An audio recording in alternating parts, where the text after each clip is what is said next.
Hi there, this is Billy Earl, and welcome to Lower Shore Politics. Jake BURDETT, who's running for the Democratic Central Committee in Wicomico, is our guest today. And Jake, I just want to say welcome to the show and thank you for coming by. I know you've got a super busy schedule. Yes, I have been pretty busy, especially being on break now. I've tried to schedule as many local events as possible, just try to get out there in the community as much as possible. So I have been a little busy, but thank you for having me. It's this is my first televised interview, so it's a pretty big moment for me as well. Wonderful. Well, you're doing great so far. Thank you. Tell me about your race. Tell me what's going on. Okay, so the Democratic Central Committee race for Wicomico County.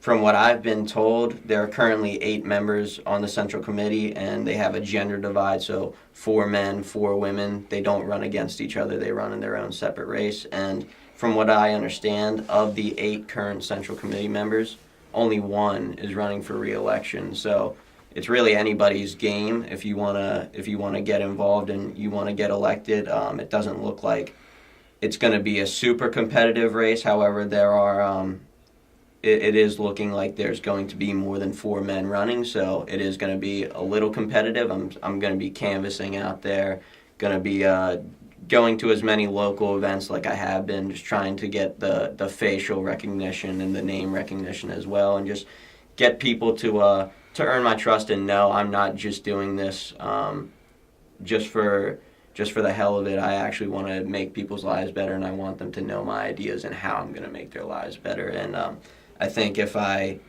run my campaign well enough and just keep doing what I've been doing and start with the canvassing, I think I'll have a good shot of getting elected on there. And, okay. Yeah.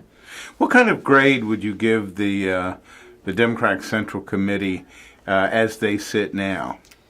The current Democratic Central Committee, if I had to give them a grade, I would give them maybe a C minus. And the reason I say that is I know some of the Central Committee members personally. They're all very nice people. I like them, but the conventional wisdom around the Lower Shore, from what I've been told over and over and over again since I've got here, is the Lower Shore is a conservative area. The Democratic Party doesn't have a chance.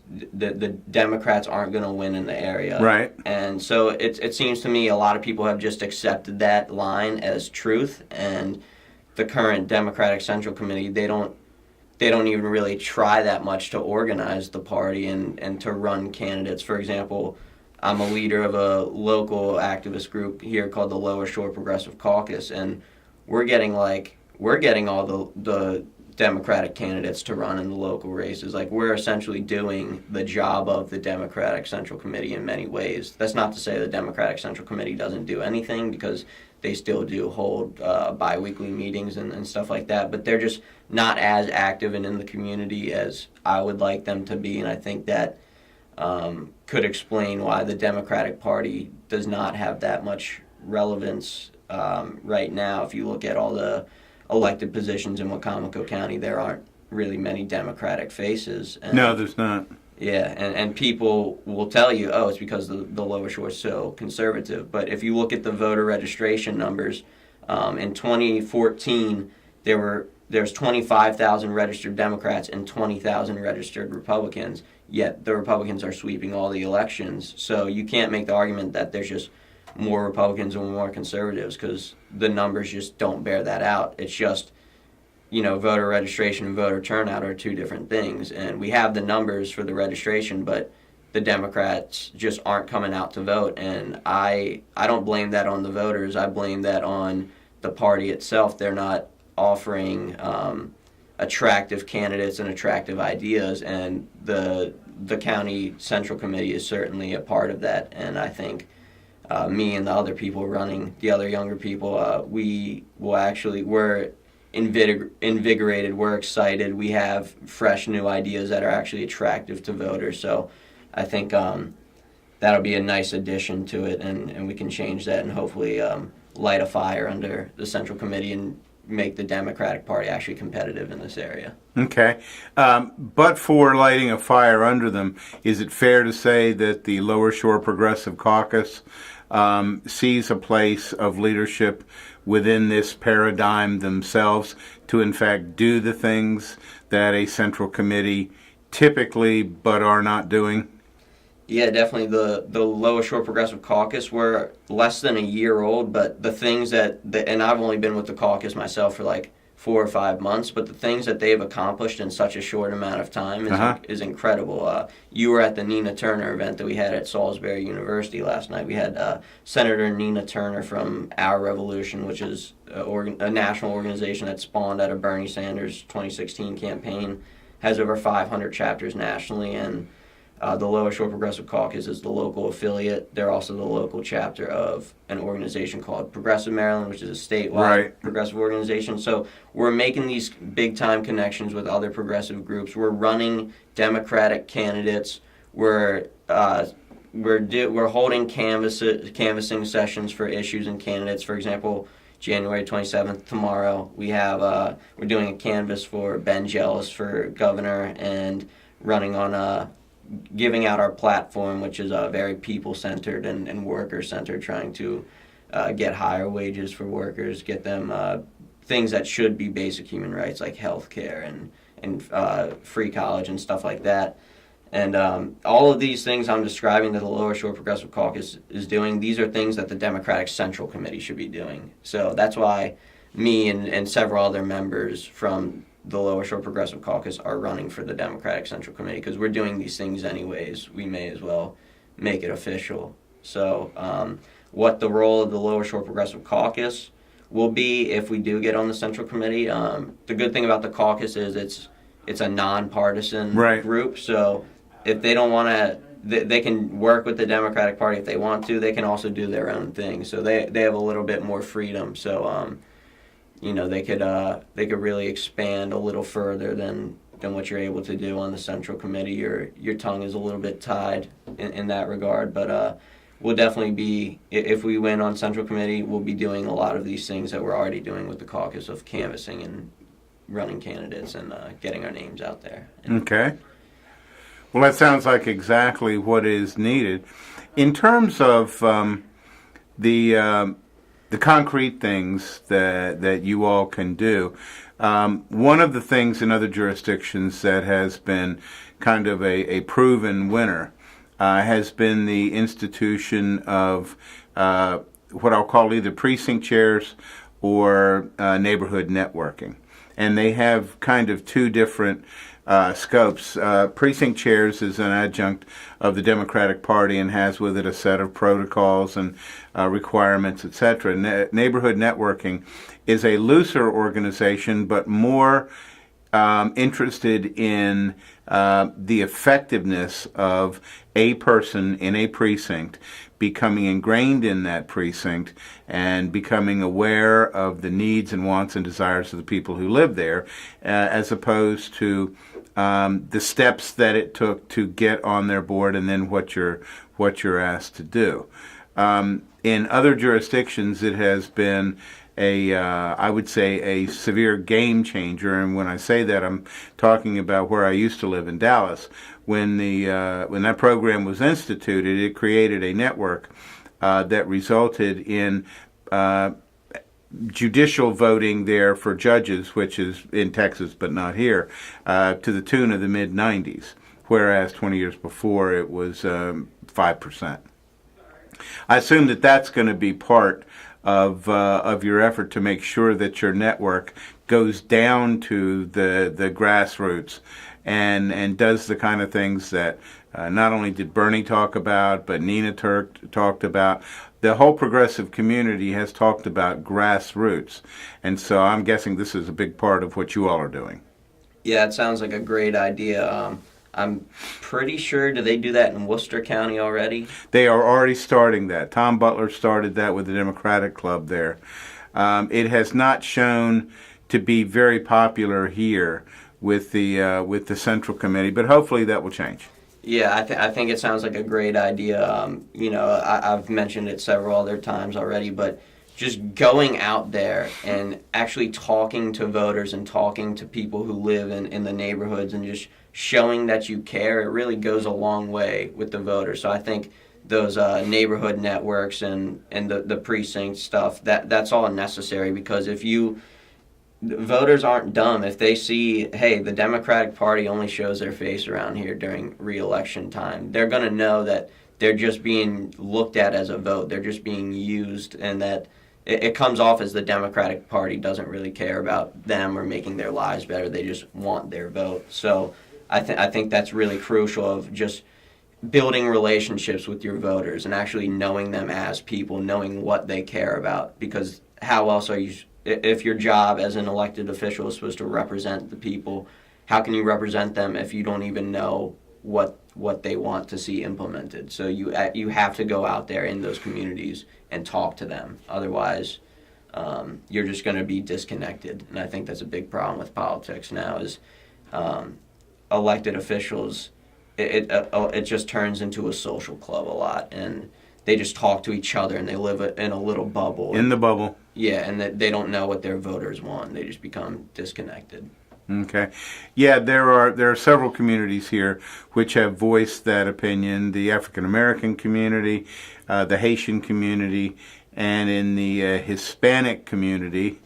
Ellos piensan, los democráticos no esfuerzo para votar. Uno tiempo de 4 años. They come and see us once every 4 years, and they want our vote, but that's it. We don't really get any other representation from them. It's just, okay, it's time for you to cast your ballot. Now, don't look at the plank. Don't look at the platform. Just go ahead and vote. The Lower Shore Progressive Caucus. Tell us, I was at the event last night, and actually I have footage that's going to be on PAC 14 and on YouTube of that event, and it was stirring. Tell me a little bit about the Lower Shore Progressive Caucus and kind of where you see it going in the future. Okay, so as I mentioned earlier, the Lower Shore Progressive Caucus, I was not even around when it was started, but it was started a little less than a year ago. I believe the 1-year anniversary is on February 3rd, so not too far away. Happy birthday. Yeah, thank you. But it's a relatively new organization. I think the founding members, like Michael Feldman and Jared Shabline, who you interviewed on here as well, and I think a couple others, they were just, like many other people, they were just normal citizens that followed politics but hadn't been involved at all, had never really done too much, but before that they watched from the sidelines and were not happy with what they saw. And I think, like a lot of other Americans, the 2016 election just sort of was the last straw, and they thought, I can no longer just sit here and watch my country fall apart in front of me and not do anything about it. So they decided, let's start this organization, the Lower Shore Progressive Caucus. It's going to be a local organization, grassroots controlled, not controlled by big money and stuff like that. We're not going to sell out. We're going to be true to our progressive values, and we're going to show people that the shore is not as conservative as people think it is. And if you run on progressive values and if you get the messaging right, progressive values can win anywhere, whether it be a rural area, a conservative area, which Wacomico County isn't even all that conservative. These things have wide appeal. Everybody likes the idea of single-payer healthcare. Everybody likes the idea of a $15 minimum wage, because chances are, if you're poor, those policies help you a lot. And tremendously. And Somerset County is the poorest county in Maryland, and I believe Wacomico County is the second poorest county in Maryland. The shore is an area that doesn't have that much economic opportunity. So that was really the main idea behind starting the Lower Shore Progressive Caucus. And at first it was just a couple of citizens who were just wanted to make a change in their community. It wasn't much, but after months of hard work, they've managed to expand the organization. We have a Facebook page with about 400 members on it. We have monthly meetings that the one last night with Nina Turner had 100 people at. And we're really invigorating the progressive base in the shore, and I'm proud of what we've done, and I think it's only going to get bigger. We've been around for less than a year, and we're just getting started. So I think there's a lot of potential for growth, especially if me and some of the other members get elected into the offices that we're running for. We'll have, at that point, actual institutional power. And we've just, for being less than a year old, the amount of influence we have on the whole state of Maryland is impressive, in my opinion. I'm really happy that I get to be a part of it, and I joined on when they were still relatively young, and we're so influential that many people mistake our group as being a Democratic Party group, but we're not. But Right. we, as I said before, we function as it effectively in a lot of ways. So people make that mistake, and hey, that's I'll take that as a compliment if we have that much of a voice and that much of a sway. So. Okay, by the way, let's take just a quick break and let people know where they can get a hold of you, where they can get involved with your campaign as a supporter, where they can donate, where they can become active. Okay, so my email address if you want to contact me is jakeburdett12@yahoo.com, and that's Burdett is spelled Burdett. You can also text me or call me anytime at 443-833-5051. My Twitter account is @Jake_Burdett, and you can look me up on Facebook, Jake_Burdett. I also have a YouTube channel. You could type in on YouTube Jake Burdett for Democratic Central Committee of Wacomico County. I have laying out my platform more in depth, and then I'd also make several other videos about why I think I'd be a good addition to the Democratic Central Committee in Wacomico County, and my advice to other young people like myself. I'm only 19. I'm a student at Salisbury. My advice for other young people and college students for getting involved politically, because it is quite a daunting task if you've never done it before. But now that I've been through it, it was a bit easier than I expected it to be. So I wanted to sort of share that insight with other young people who may be on the fence. And I'll also be making other videos as I get more time. The channel's about a month old, so only a couple videos so far, but I'll be making more. Okay. Tell us what your main passions are in terms of issues. Okay, my main passions are, I'll talk about my main passions, and then I can also talk about my main issues. So my main passions are, as I just briefly alluded to, I want to get more young people involved, because I think one of the reasons that the Democratic Party is a bit disconnected from their base is they're all a bit older and a little out of touch. And that's not to say that older people can't be progressive and can't have really great ideas and energize people. Look at Bernie Sanders. Yeah. You know, people make jokes about him being old all the time, but yet most of his followers are young. So it definitely is possible. But I think a lot of young people, they're under the impression that politics is not for them. I agree with that. Because they just see all the people who are elected in Congress and whatnot are old, and they're like, oh, I guess that's an old people thing. I'm young, it doesn't affect my life, so I'm just not going to pay attention. But I think if they see another young person their age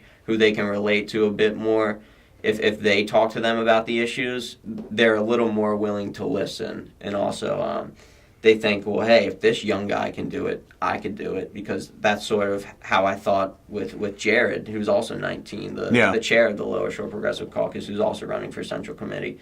I wanted to be involved in politics, but I thought, like, oh, I'm only 19, like, no one's going to take me seriously. But then I saw another 19-year-old doing it, so that inspired me in a way. And I hope to be that piece for other people and motivate them in getting involved. I'm with the College Democrats at Salisbury University, and we do weekly meetings there. We do voter registration tables to try to get more young people involved. And right, when I'm appealing to young people, or when I'm appealing to anyone, to make them care if they don't care, if they think it doesn't affect them, I always look for issues that I know probably does affect them, and I make it clear to them, hey, if you want these things to end, like, the only way to do it, unfortunately, is by voting and paying attention and being involved. So with young people, when I try to appeal to them and get them to care, my main two issues that I usually go to is the high cost of college tuition. Amen there. I believe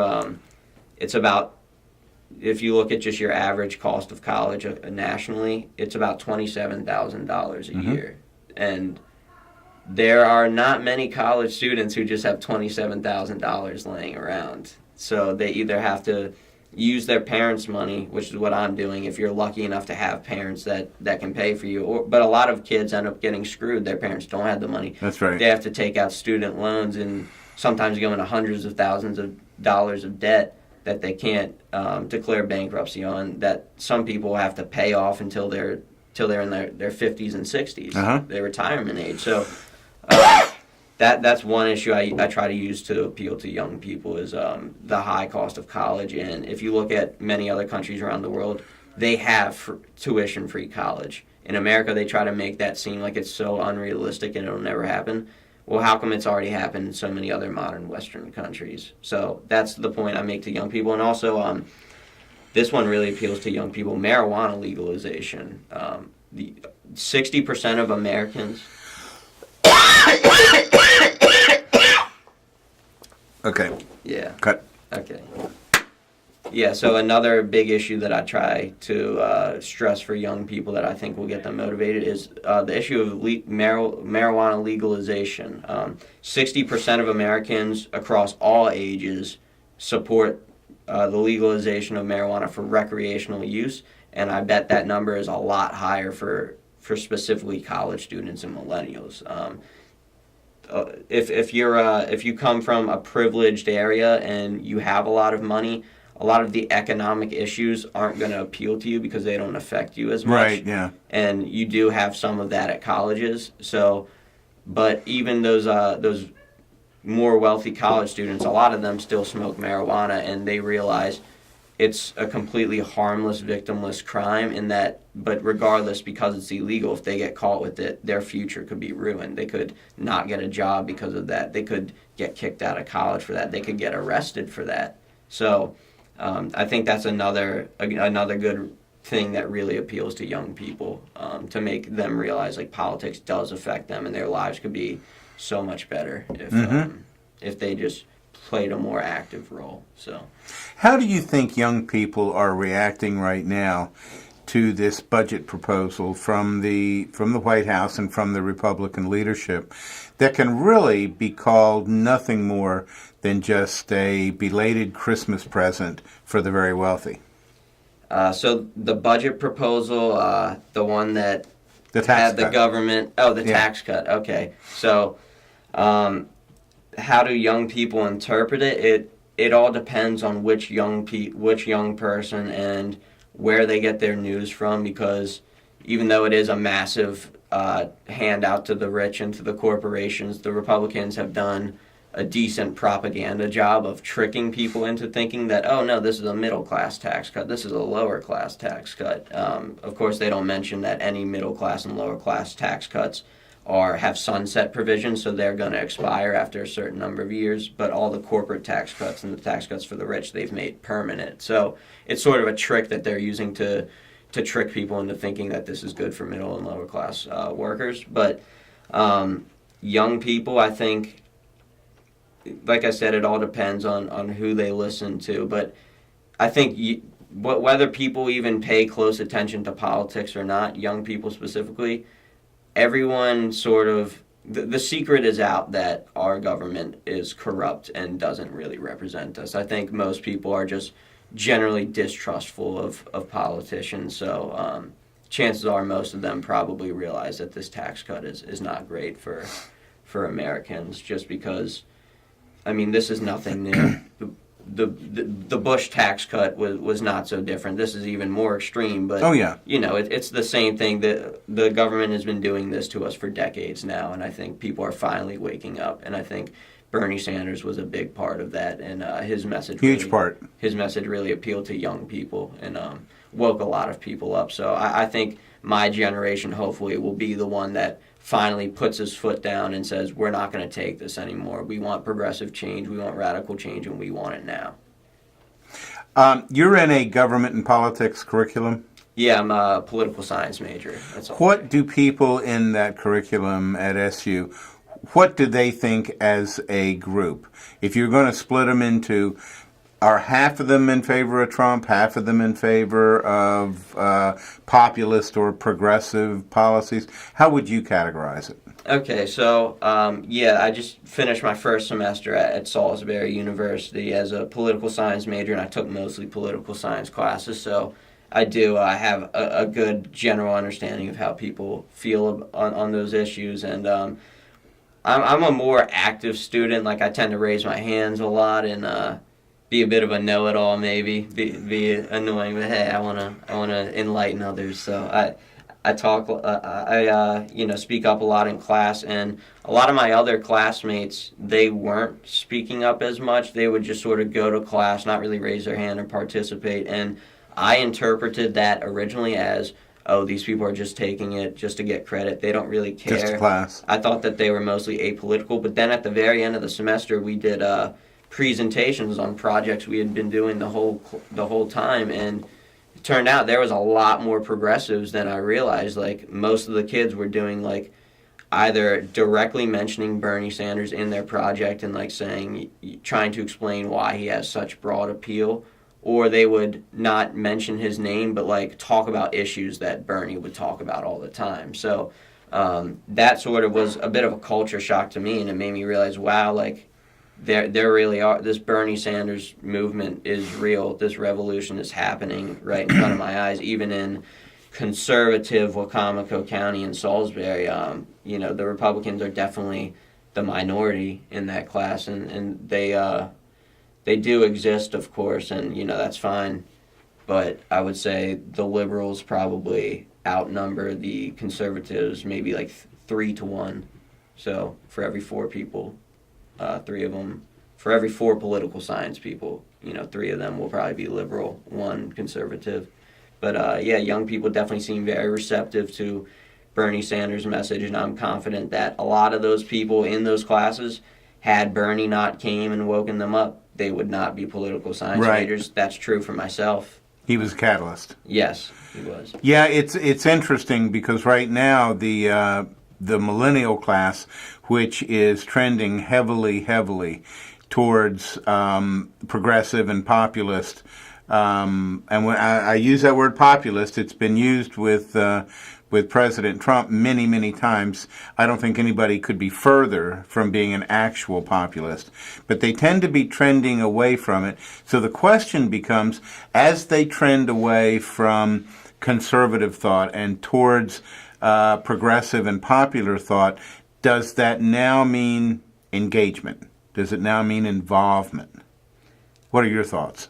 It doesn't necessarily mean involvement because, as I said earlier about the tax bill, like, people tend to be generally distrustful of not only the Republican Party, but they also have realized the Democratic Party screws them in many ways as well. So okay, cut there. Remember, part of what we're doing is trying to get people to work for you. So what you may want to do is say, yeah, I think they want to become engaged, but they're not really sure how to do it. Here's how you do it. Okay. Call Jake. Yeah. Okay. Cut. As millennials tend to trend away, what about engagement? So a lot of millennials, they've become the age, at least college students, they're mature enough and intelligent enough to follow and understand politics now, and now they actually want to do something to get involved and to create that change in the community that they want to see. But it's a hard thing if you've never done it before. There's no getting involved in politics for dummies. There's no simple course to do it, but speaking as a young person myself who just went through this process in the last couple months, and I've came quite a long ways from not being involved at all, reach out to me. I can give you advice on how to do it because I've lived through it. You could contact me again, 443-833-5051, jakeburdett12@yahoo.com. Please reach out to me. I want to get young people involved. I will not mind at all you contacting me. I want you to do this. And other than contacting me, if you want to get involved, look in your own community if there are other organizations that share your value that already exist. It's way easier to join another movement than to start completely from scratch by yourself. Just start your own thing. Luckily enough for me, the Lower Shore Progressive Caucus already existed, and chances are in your community there's some group that shares your values with other like-minded people that you can work together with, and it makes it a lot easier to get involved. Also, if you go to a college, consider getting involved with your college Democrats program, or whatever political beliefs you may have. There may be a political club there that matches you well. That's my advice. Even if you want to make politics a career one day, not even necessarily running as a politician, but just like working with political stuff. There's got to be a good internship program at your college, or maybe a local candidate that you support and really stand behind. As someone running my own campaign now and working closely with other candidates, they want help with their campaign. They need volunteers. They need interns. Reach out to candidates and say, hey, I'm a college student. I'm young. I want to learn more about the process. I would really love to get involved with your campaign. No one is going to say no to that request. They want as much help as they can get. So that would be my advice for getting engaged. Also, look on social media. Look on Facebook. I make so many meaningful connections through that with people I probably never would have met in real life organically. But Right. with Facebook groups and things like that, it's just like-minded people that can come together and communicate in a new way that wasn't available before, and it's made organizing a lot easier. So, Tell me what you want out of 2018 for the progressive movement.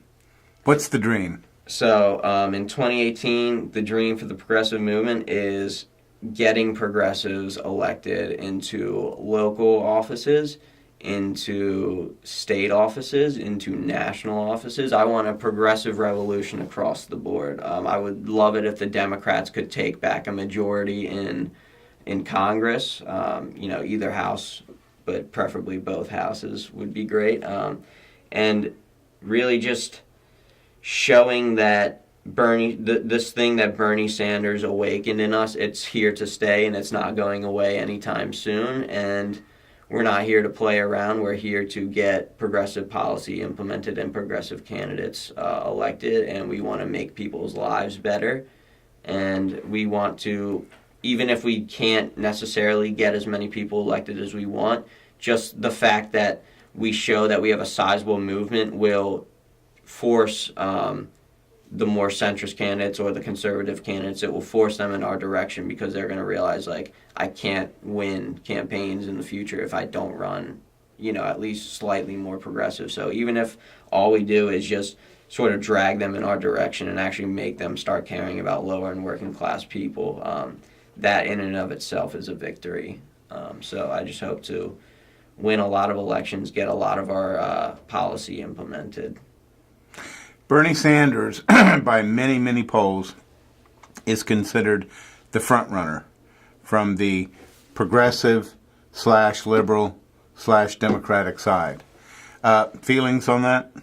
Yeah, he's, poll after poll after poll shows he is the most popular politician in the country. I don't think that's a coincidence. If you look back through American history and you see, okay, have we ever had a candidate who's like Bernie Sanders who runs on a similar platform? The closest you can find is FDR. He sort of introduced social democracy into America, and wow, would you look at that? He got elected 4 times, one of the most popular presidents in American history. So it's nothing new that these ideas are overwhelmingly popular, and I think that's why you're seeing history repeat itself with Bernie Sanders, because if you compare it to the time period that FDR came out of, it's not that much different than the time period Bernie came out of, because with FDR, they had massive deregulations and low taxes for the rich, which caused the Roaring '20s and then the Great Depression, and then FDR has to come bring social democratic policies to fix the country. And in 2008, we had, or with Bush before that, we had deregulation and massive tax cuts for the rich, and then you had, very high economic growth, and then a massive crash with the Great Recession. And now, again, you have Bernie Sanders rising out of the ashes and showing the light for the solution to this problem that we faced before, and actually willing to call out the corruption and really introduce these ideas that were before considered radical, even though most of the rest of the modern world has them. And that's why you see this popularity behind Bernie Sanders. He's giving people this third option that they haven't really been given for a long time, and right. that they were previously tricked into thinking was unrealistic, but he's actually opening their eyes to the truth. And also, on top of that, Bernie Sanders is completely grassroots funded. He raised all the money for his campaign, $27 at a time, just from average people like you or I, whoever's watching this video, just average citizens. So when you take that money from citizens, citizens know you're going to represent them. But when you take money from corporations and from millionaires and billionaires, which is what many politicians do, that's selling out. That's legalized bribery right there. And they know that those people aren't going to represent them. And that's why Congress has a permanent 10 to 20% approval rating, because they know most of their politicians are taking money and are on the payroll for the very people that they're supposed to be protecting them from. But Bernie, he completely revolutionized the way that politics is done, with being grassroots funded and actually representing the citizens with ideas that we should have had long ago. And that's where I think his popularity stems from. And I think other progressives like myself are going to have to capitalize on that popularity and show it's not just about Bernie, it's about his ideas. Okay. Well, great. Look, I really want to thank Jake BURDETT, who is running for the Democratic Central Committee in Wicomico, for coming by today. And I'm sure this is no relationship, but if you're interested in working on Jake's campaign and donating to Jake's campaign and getting involved and being part of the solution and not of the problem, as Tom Burdett used to say, we'll keep the light on. So thank you for tuning in. This has been Billy Earl here on Lower Shore Politics. God bless y'all real good. Okay. Okay, thank you for that. Should we do, you said we could just edit it in, so we could record something right now and then... Absolutely. Okay, should we... Now, do me a favor and close that door. I don't know why I didn't think of that before. But if somebody else walks through the hallway, it's going to sound like we're in a subway station.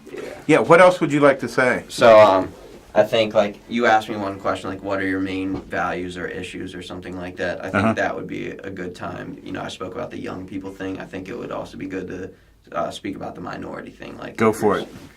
Okay, 5, 4, 3, 2, 1. So another one of my main things that I want to accomplish with my candidacy is reaching out to minority communities and showing that they care, or showing that I care and that the Democratic Party actually cares about making their lives better. Because it's very similar to just, in general, the way that the Democratic Party will treat their constituents. They'll only show up around re-election time, and then the rest of the year they're sort of, they go into hibernation. They're nowhere to be seen. And the black community and just minorities in general, they see, really, no matter who is in office, their lives don't really get all that much better. So, right. Understandably so, they've become quite disillusioned with the political process in general. And, I did voter registrations maybe about a month ago in Salisbury, right by the Wicomico Public Library, at something called Jermichael's Barbershop. And it's like a black barbershop. And we were doing voter registration tables trying to get people to register to vote. And so much of the black community, they were sort of against registering because they view voting as ineffective, because so many times they've been promised legitimate change and that their lives were going to be made better, and then they go vote for that candidate and then they just get backstabbed. They take their time out of their day to vote for that candidate and support them, and then they get nothing in return. They don't actually get represented. So, understandably so, they just become distrustful of political candidates, and I totally empathize with that, and I want to be the change to that cycle. I want to end it and actually be out in those communities frequently, go to their meetings, hear what issues are important to them, try to make their lives better, and not forget about them once I'm in office, and just show that I actually do care about them and I'm not just using them as a vote. That's what needs to be done. Yes, especially the lower shore. It's one of the poorest areas in Maryland, and